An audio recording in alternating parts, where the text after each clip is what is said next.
İddia Muhabbetleri kanalına hoş geldiniz arkadaşlar. Merhaba, ben Cihan Kaplan. Bu videoda pazar maçlarından bahsedeceğim. Çok güzel maçlar var. İşte El Clasico var, Galatasaray maçı var. Var oğlu var. Çok güzel maçlar buldum gerçekten. Bütün maçları almıyoruz zaten. Dikkat etmeye çalışıyoruz. Bir cumartesi videosu yapmıştım. O çok güzel geçti. Katıl gruplarında gayet güzel gidiyoruz arkadaşlar. Hepinizi bekleriz muhakkak. Şuraya bir yere de katılla ilgili bilgi şeyini bırakayım, videosunu. Oradan bakabilirsiniz. Katılda neler yapıyoruz falan filan. Ondan sonra eğer hani ne yaptığımızı merak ediyorsanız, oradan bakmayacaksanız da Telegram'dan falan bana yazabilirsiniz. Ya da iddiamuhabbetleri@gmail.com'dan yazabilirsiniz arkadaşlar. Katıl gruplarıyla ilgili bilgi alabilirsiniz benden diyelim. Like atmayı unutmayın, abone olmayı unutmayın arkadaşlar muhakkak. Yakında playoff'lar başlayacak NBA'de. O yüzden bizi ücretsiz Telegram grubumuzdan takip edin. Çünkü orada da biliyorsunuz NBA kuponları veriyorum. Playoff'lar biraz daha güzel olacak. Şimdi play-in maçları biraz daha tehlikeli. O yüzden muhakkak takip edin. Abone değilseniz abone olun ücretsiz Telegram grubumuza. Adı üstünde ücretsiz. Cuma günleri de tüm gün ücretsiz Telegram grubunda oluyoruz. Bakın katıl gruplarında ne yapıyorsak orada yapıyoruz. Bu cuma da çok güzel geçti bu arada. O yüzden bekleriz arkadaşlar diyelim ve devam edelim. Ne yaptık? Cumartesi gün. Cuma gün çok güzel geçti. Çok ilginç bir şekilde. Bakın Beşiktaş Ankaragücü maçı. Beşiktaş 2-0 kazandı. Ev 1.5 üst önermiştim zaten ama ne demiştim? İlk yarı ev 0.5 üstü 1.57 idi. İlk yarı Beşiktaş gol atar ve attı. Ben karşılıklı gol var da bekliyordum ama Ankaragücü başaramadı maalesef. Maç sonucu 1.52 idi. İlk yarı ev 0.5 üstü 1.57 idi. Süper bir şekilde geldi arkadaşlar. İlk yarı en çok korner Beşiktaş, o da geldi. 6-4 falan. İlk yarıdan 10 tane korner oldu. İnanılmazdı gerçekten. Elversberg Schalke maçında karşılıklı gol var, ideal tahmin olur demiştik. 1.30'dan geldi. Karşılıklı gol üst diye bekliyordum ben. Hatta belki ilk yarı karşılıklı gol var. Olmadı maalesef. Nürnberg Paderborn. Paderborn kazanır 2.14 oranda arkadaşlar. Deplasman 1.5 üst yine o şekilde. Ben Nürnberg'in de gol atacağını düşünüyordum ki bir sürü pozisyon yakaladılar. Penaltı kaçırdılar. Saçma bir şekilde. Gerçekten gol atmamak için her şeyi yaptılar, öyle söyleyeyim. Eintracht Frankfurt Augsburg maçında maç sonucu 1 önermiştim arkadaşlar. 2-0 veya 2-1 bekliyordum ben. 3-1 bitti. 2-3 gol son dakika, artık böyle son saniye o geçiş hücumundan artık Augsburgluların hepsi gelmişlerdi. Ceza sahasına, oradan kendi başına tek başına koşarak golü attı Eintracht Frankfurt. O yüzden de 3-1 bitti maç. Aslında 2-1 bitiyordu, skorumuz da geliyordu. Cagliari Juventus maçı mesela karşılıklı gol var ve üstü 2.19 oranda arkadaşlar. Tertemiz. Ev gol atar, karşılıklı gol üst 2.19, 2-2 bitti maç. Güzeldi. Biz tarafına bulaşmamış olduk. Cumartesi günü Halleşer SCVL maçı. Halleşer 1-0 kazandı. Yani tarihinde yok. Yani bu seneki maçlarda 1-0 diye bir skor yok. Açın bakın. İlk kez golsüz bir maç oynadılar. Ben kuponu aldım diye. Düsseldorf 1-0 kazandı. 2-0 bulabilecek çok pozisyonu vardı. İzledim de maçı. Ama 1-0 bitti maç. Maç sonucu bir önermiştim ama bunu gündüz kuponu yapmıştık. 2.5 üstü karşılıklı gol var. Ev 1.5 üst şeklinde. O yüzden ikisi de yattı diyebiliriz. Heidenheim Leipzig maçı 2-1 Leipzig kazandı. Ne demiştik? Karşılıklı gol var ve üst 1.54 orandı. Karşılıklı gol var 1.44'tü. 8.5 üstü korner. Yok, onu söylemiş miyim? Herhalde söylemişim. Ama hatırlamıyorum tam geldi mi. Ya 8'de kaldı ya 9 oldu. Emin değilim yani ondan. Luton Town Brentford maçında Luton Town karşılıklı gol var üst vermiştik. 1.51. Luton Town çünkü bir şekilde 5 gol yese bile bir tane attı yine. 5-1 bitti maç. Bu arada bir gol oldu. Kim attı? Lens attı. Yes, güzel. Evet, Luton Town dediğim gibi Brentford maçında karşılıklı gol var ve üst tertemiz bir şekilde geldi. Şöyle kenara koyalım. Wolfsburg Bochum'u yendi arkadaşlar. Ve ilk yarıdan attığı golle, demiştim ilk yarıdan gol atar. İlk yarıdan attığı golle kazandı. Manchester City Chelsea maçı 1-0 bitti ve bizi yatırdı. Neredeyse %85 civarında bir başarımız var cumartesi videosunda. Gelelim pazar videosuna. Umarım bunda da çok güzel, başarılı bir günümüz geçer.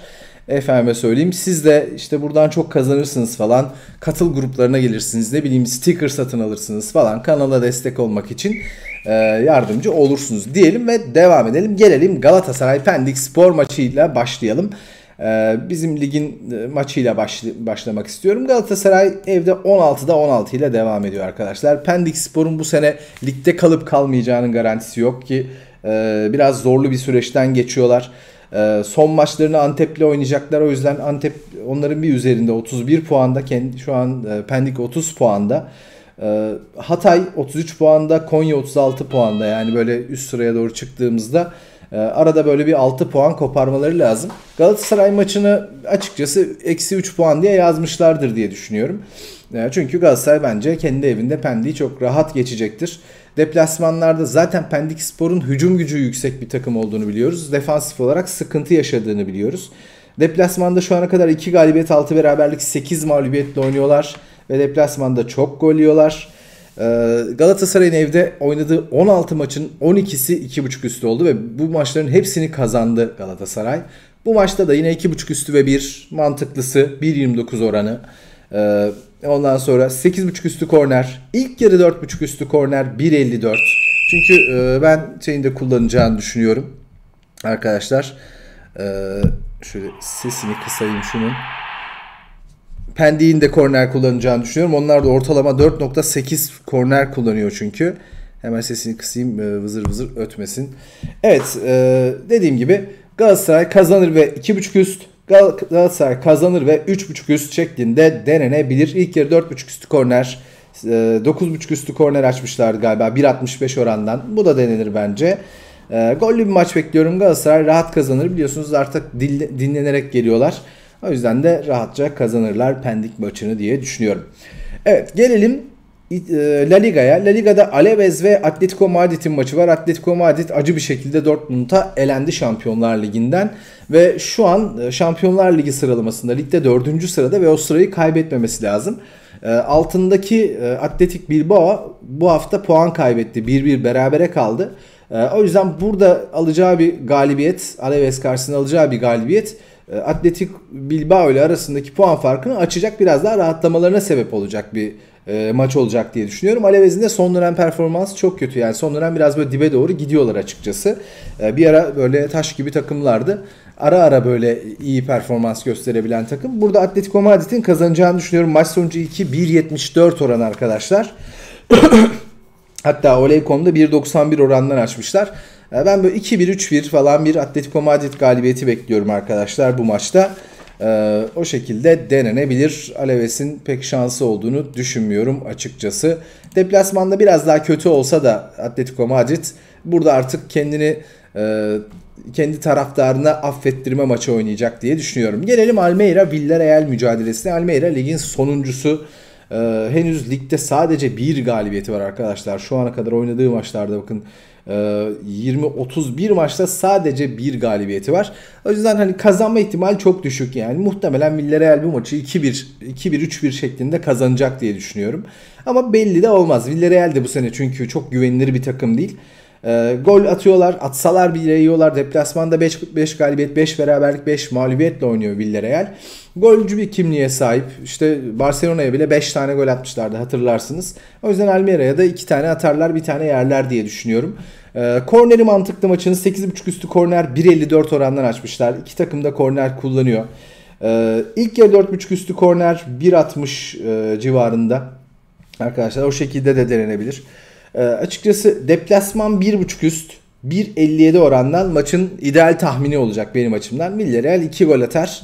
İsterse 5 tane yesin yani benim için fark etmez. Almeida'da gider ayak kazansa da ne olur ki? Villarreal'de bir şey kaybetmiyor. Zaten şu an ligde 9. sırada. Öyle Şampiyonlar Ligi, Avrupa Ligi falan filan yakalama şansı yok görünüyor şu ana kadar. Son dönemde bir vites arttırıp işte bütün maçlarını kazanmadığı sürece. O yüzden burada Villarreal 2 gol atar. Maçta 2.5 üste gider diye düşünüyorum. Karşılıklı gol var. Üst 1.52 zaten. Hani bunu alacağıma deplasman 1.5 üst Villarreal 2 tane gol atar. Bana mantıklı görünüyor. 1.57 orandan. Ya da 8.5 üstü korner maçın diğer bir tahmini olur diye düşünüyorum. Gelelim Real Madrid Barcelona diyecektim. El Clasico diyeceğim ama birden ağzım kaydı öyle. Evet, Real Madrid Barcelona maçına gelelim. Aralarında 8 puan var. Şu an Real Madrid 8 puan farkla lider. 78 puanda. Ve böyle maçlar, bu arada kendi evinde oynadığı maçlarda 15 maçta 7 gol yemiş bir Real Madrid var arkadaşlar. Çok az gol yiyor. Ama tabii bu bir ölçü değil yani. Manchester City'den mesela daha geçen hafta 3 tane yedi kendi evinde. O yüzden Barcelona'nın burada çok ihtiyacı var. Çünkü şampiyonluk için hala bir umudu olması açısından bu maçı kazanması gerekiyor Barcelona'nın. O yüzden Real Madrid'in elinde olacak kozlar. Hem kendi seyircisi önünde olacak, hem de topu karşı tarafa verecek, yine Manchester City maçında olduğu gibi. Ve geçiş hücumunu çok iyi yapıyorlar. Rodrigo, Vinicius, Bellingham üçlüsü. Aynı zamanda Valverde. Şimdi Tchouaméni de geri dönecek. Biliyorsunuz cezalıydı. Oynayamadı. Toni Kroos aynı şekilde. O yüzden Real Madrid geçiş hücumundan ilk yarı bir gol bulur. 1.48 oran. İlk yarı ev 0.5 üstü arkadaşlar. Maçın bence ideal tahmini olur. Maçın karşılıklı gol var olabileceğini düşünüyorum. Barcelona da atar ama Real Madrid yenilmez bence. Açıkçası ben 2-1-3-1 bir Real Madrid galibiyeti bekliyorum. Onu da söyleyeyim, kendi evinde. Burada artık şampiyonluğu eline almak için 81'e 70 yapacak. Yani 11 puan yapacak. Geriye 5 maç kalmış ve bunlardan 3-4 tanesi daha böyle rahat rakipler. O yüzden Real Madrid'in şampiyonluk için bu maçı, yani rahat şampiyonluk için. Zaten şu an 8 puan çok büyük fark yani. Onu kapatması çok zor Barcelona'nın. Ama yine işte Real Madrid burada kazanırsa çok daha rahat edecektir. En azından kendi rakibini altında tutar. Kaybetmez diye düşünüyorum. İlk yarıdan da bir Real Madrid golü izleyebiliriz diye düşünüyorum arkadaşlar. İstediğinizi değerlendirebilirsiniz. Bence maç sonucu 1 olacak. Ben denerim yani Real Madrid galibiyetini. Ama ilk yarı Real Madrid golü, bakın Manchester City maçında da, ikinci maçta da vermiştim. 2.16 idi oranı. Burada 1.48'e kadar düşmüş. Barcelona'nın da böyle kapanan takımlara karşı zorlandığını biliyoruz. Real Madrid de bunu çok iyi yapan bir takım. Bakın 15 maçta 7 gol yemiş ligde. Tabii Barcelona maçı çok da ölçü olmayabilir ama yine de ilk yarıdan bir Vinicius golü ya da ne bileyim bir Rodrigo golü görebiliriz diye düşünüyorum. Evet, devam edelim. El Clasico'yu da burada kenarda bıraktıktan sonra Bodo Glimt Molde mücadelesine gelelim. Ara ara böyle biliyorsunuz Norveç Ligi maçlarını artık değerlendirmeye başlıyoruz. Yaz liglerimiz yavaş yavaş geliyor. Bodo çok formda girdi lige. 3'te 3 ile girdi. Molde de 4'te 3 ile girdi. Şampiyonluğun iki adayı zaten, bariz adayları. O yüzden Bodo Glimt tabii ki bir tık daha önde görünse de Molde'nin de performansı gayet iyiydi bu sene. Hem Avrupa kupalarında hem ligde. O yüzden de maçtan açıkçası karşılıklı gol var bekliyorum ben. Molde atabilir diye düşünüyorum. Ama ev 1.5 üstü. Şu an Bodo'nun form durumu çok daha yüksek, daha yukarıda. Ev 1.5 üstü, 1.45 oran ya da karşılıklı gol var ve üst 1.50 oran. Kendi aralarında oynadıkları maçlar genel olarak karşılıklı gol var ve üst oluyor. 1.50 oran, ev 1.5 üstü 1.45 oran. Maç sonucu 1 ve 2.5 üstü de 2.17 orandan riskli olarak değerlendirilebilir arkadaşlar. Ben Bodo'dan 2 gol bekliyorum. İsterse 3 tane yesin. Benim muhtemelen kuponu alacağım oran bu olacak diye düşünüyorum arkadaşlar. Gelelim Fransa Ligi'nde Şampiyonlar Ligi sıralamasındaki Paris Saint-Germain'in altındaki iki takım, Brest ve Monaco. İkincilik mücadelesi veriyorlar. Çünkü artık Paris Saint-Germain koptu diyebiliriz yavaş yavaş. Kendi aralarında oynadıkları son maçı Monaco 2-0 kazanmıştı kendi evinde. Brest hafta arasında Lyon'la inanılmaz bir maç oynadı. 4-3 kaybetti son dakika. Gerçekten golcü bir kimliğe sahip Brest, herkese gol atabilir. Monaco da aynı şekilde. Kendi aralarında böyle 1-1, 2-2 bitirseler maçı kimse zarar görmez diye düşünüyorum. 53 puanda Brest, 52 puanda Monaco arkadaşlar. İki tarafında gol atacağı bir maç olacağını düşünüyorum. Kendi evinde 8 galibiyet, 5 beraberlik, 1 mağlubiyeti var Brest'in. Deplasmanda 8 galibiyet, 4 beraberlik, 2 mağlubiyeti var Monaco'nun arkadaşlar. Oyun tarzları, Monaco'nun deplasmanda oynadığı maçlarda gol yediğini görüyoruz genel olarak. Son 5 maçının 4'ü karşılıklı gol var olarak bitti. Bu maçta da ben karşılıklı gol var bekliyorum. 1.46 bunun oranı arkadaşlar. 8.5 üstü kornerde bir diğer tercihim olacak. 1.50 orandan arkadaşlar. İsterseniz bir korner kuponu yapabiliriz. Mesela Monaco maçının 8.5 üstü kornerini alalım. Bir de yanına Almeida Villarreal maçının 8.5 üstü kornerini alalım. Tam böyle 2 oranlık bir kupon yapar. O şekilde değerlendirebiliriz ama bu maçtan dediğim gibi karşılıklı gol var bekliyorum. Karşılıklı gol var üstte 1.68 orandan denenebilir. İki tarafta çünkü golcü bir kimliğe sahip. Böyle 2-2, 3-3 falan böyle bir gol, böyle bir maç izleyebiliriz. Sanki beraberlik gibi görünüyor bana maç ama gollü bir beraberlik gibi bekliyorum. Onu da söylemiş olayım. Gelelim Almanya Bundesliga'da Leverkusen şampiyonluğunu ilan etti biliyorsunuz. İşte UEFA Ligi'nde yarı finalist oldu. Dortmund aynı şekilde Şampiyonlar Ligi'nde yarı finale kaldı. Paris Saint-Germain'in rakibi oldu ki gruplarda da zaten Paris Saint-Germain'le karşılaşmışlardı. 56 puanla 5. sırada Dortmund. Hemen üstünde Leipzig var 59 puanda. Onlar kafa kafaya gidiyorlar. Puan puana gidiyorlar. Şimdi Leipzig kazandı 2-1. Dortmund'un da kazanması gereken bir maç. Leverkusen kazansa da kazanmasa da fark etmeyeceği bir maç aslına bakarsanız. Ama tabii ligi namağlup bitirmek, Dortmund'da yenmek falan bunlar bir hedef sonuç olarak ama tabii ki Dortmund'dan daha büyük hedefleri yok ligde şu an. O yüzden son dönem böyle oynayıp yorulmuş oyunculardan böyle dinlendirmeler görebiliriz Xabi Alonso'dan. Dortmund'u o yüzden bir tık daha önde görüyorum maçta. Leverkusen kazanır, ben yine bir kuponda denerim yani. Leverkusen sonuç olarak lige damgasını vurdu bu sene. Ama ilk maçı 1-1 kendi evinde berabere bitirdiğini hatırlatalım Dortmund'la. Bu maçta da yine böyle karşılıklı gol olur diye düşünüyorum. Karşılıklı golü çok ideal. 1.32 oranı var arkadaşlar. İsteyen hani bu şekilde değerlendirebilir. Karşılıklı gol var ve üstü 1.43'ten açmışlar. Açıkçası burada ben taraftan ziyade yani taraf alsam mesela hani riskli olarak Dortmund'un çok ihtiyacı olduğu için Dortmund kazanır alabilirim. Çünkü gerçekten iyi bir performans gösterdiler onlar da Şampiyonlar Ligi'nde. Özellikle Atletico Madrid maçını hatırlayın mesela. Atletico Madrid'i resmen sürklase ettiler 4-2 ile. O yüzden kendi evinde Dortmund'u karşıma almam ki seyircisiyle bütünleşmiş bir Dortmund var şu an. Şampiyonlar Ligi'nde yarı finale çıkmış. Ligde tekrar Şampiyonlar Ligi ayarına gelmek üzere. İlk dördün içine girmek üzere. O yüzden seyircisi de arkasında olacak. Tabii ki Leverkusen şampiyonluğun verdiği rahatlık ve biraz da yorgunlukla gelecek buraya. O yüzden maç sonucu biri de ben bir şekilde denerim 2.20'den. Ama dediğim gibi biraz zor yani zor elim gider yani Leverkusen'e karşı bu sene çünkü biliyorsunuz Leverkusen bize çok kazandırdı. Tersine almak biraz zor olacak ama ideali öyle görünüyor. Yani Dortmund ihtiyacı olan kazanır böyle maçlarda. Kendi sahasında kazanabilir bu maçı arkadaşlar. En ideali bence maçın hem karşılıklı gol var. İdeal kuponlara girebilir. Hem de 8.5 üstü korner ideal kuponlara girer diye düşünüyorum arkadaşlar. Ortalama bakın 5.2 korner kullanıyor Dortmund. 7.2 korner kullanıyor Leverkusen. Yine gollü bir maç izleyebiliriz. Böyle 2-2, 3-2 falan. Ben açıkçası hani böyle 2-1, 3-2 falan gibi bir farklı bir Dortmund galibiyeti bekliyorum. Onu da söylemiş olayım. Gelelim Paris Saint-Germain'le Lyon mücadelesine. Lyon yavaş yavaş teknik direktör değişikliğinden sonra toparlamaya başladı. Hatta neredeyse Avrupa Kupaları sıralaması için bir hedef bile oluşturdu kendine. Lige çok kötü başlamışlardı biliyorsunuz. Ama son dönemde golcü bir kimliğe sahip.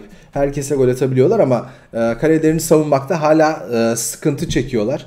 O yüzden bu maçta ben açıkçası Paris Saint-Germain'in kendi evinde 2 tane gol atacağını düşünüyorum. Yani bunu şey olarak alacağım. İdeal tercih olarak alacağım. 63 puanlı lider şu an. Kendi evinde 8 galibiyet, 5 beraberlik, 1 mağlubiyeti var henüz. 14 maçta 34 gol atmış, 15 gol yemiş sadece. Yani 1 gol yiyor, 2,5 gol atıyor gibi düşünebiliriz. Deplasmanda Lyon 41 puanla 8. sırada. Deplasmanda 7 galibiyet, 1 beraberlik, 6 mağlubiyetle oynuyor. Baktığımızda 18 gol atmışlar, 19 gol yemişler 14 maçta. Açıkçası ben burada Paris Saint-Germain'i bir tık daha önde görüyorum. 8.5 üstü korner bir diğer tercihim olacak arkadaşlar.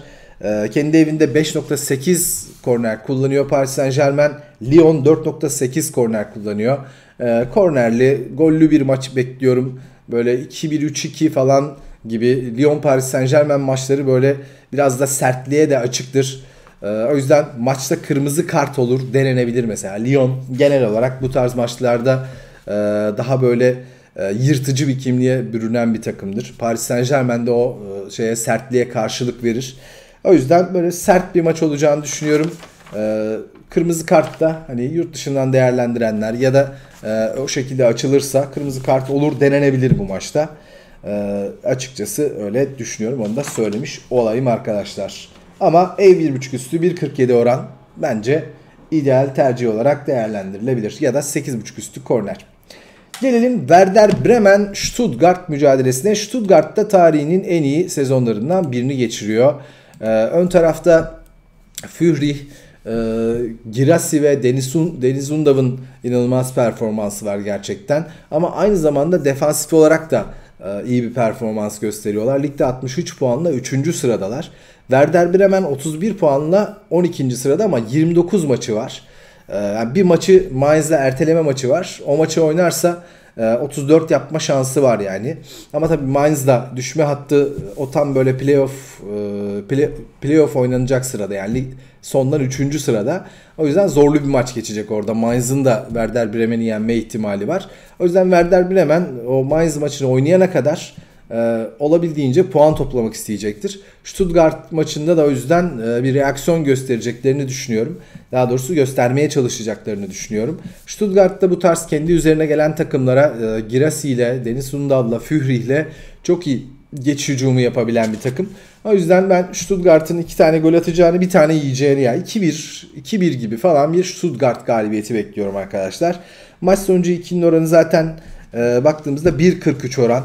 Açıkçası ben dediğim gibi 2-1 gibi beklediğim için maç sonucu 2 ve 2.5 üstü 1.88 orandan denenebilir.